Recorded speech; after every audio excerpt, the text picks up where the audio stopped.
Hereditary is a psychological horror film released in 2018. On the surface, it tells the story of the Graham family as they struggle to cope after the death of their grandmother.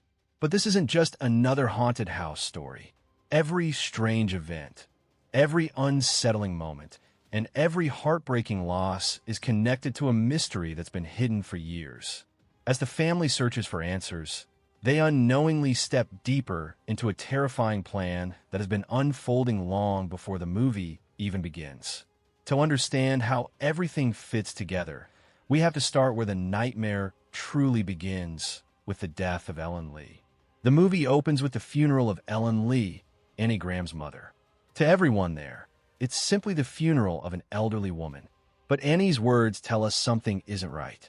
She describes her mother as secretive, controlling, and incredibly difficult to understand. At first, those comments don't seem important. They sound like the complicated emotions many people have after losing a parent, but the movie is quietly giving us its very first clue.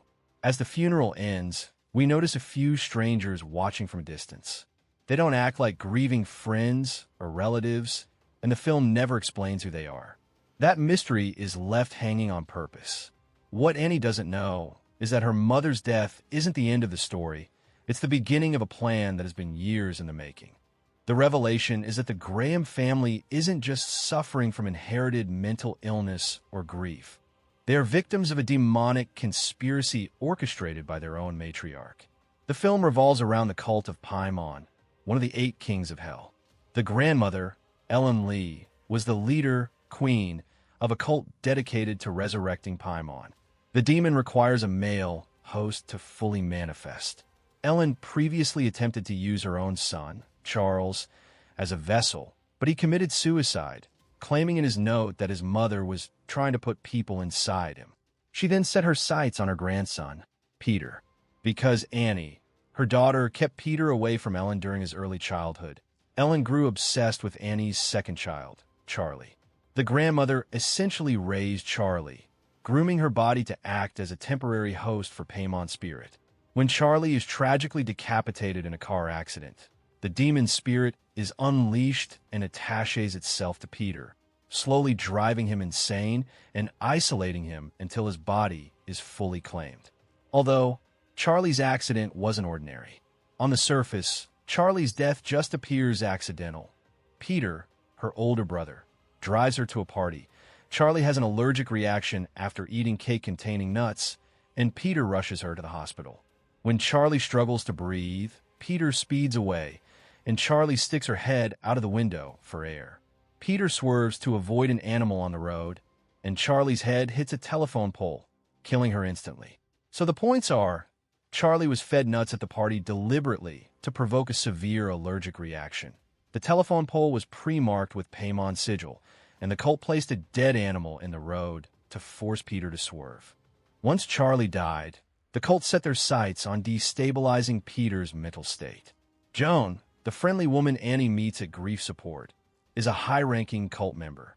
She tricks Annie into conducting a séance to speak to Charlie. In reality, this ritual acts as an official invitation for Paimon to enter the Graham home. Paimon feeds on grief, guilt, and terror. By orchestrating Steve's death, spontaneous combustion, and driving Annie into possessed self-decapitation, Peter's spirit is completely broken, leaving his body empty for Paimon to enter when he jumps from the attic window. The ending explained that in the final treehouse scene, Peter's original soul is dead. The entity inside his body is King Paimon, having transferred from Charlie into Peter. The cult places a crown on his head, worships him as their king, and Joan addresses him as Charlie before correcting herself to Paimon, confirming that the entity inhabiting Charlie all along was Paimon waiting for his intended male host. So let's just say, throughout the film, Annie builds hyper-detailed miniature dioramas of her family's life. This is a visual metaphor for the central theme, the illusion of control. Just as Annie crafts the tiny human figures into positions they cannot escape, Ellen and the cult built the Graham family's life like a play set. The family never had options or agency. They were simply puppets moved along a predetermined track toward their own sacrifice.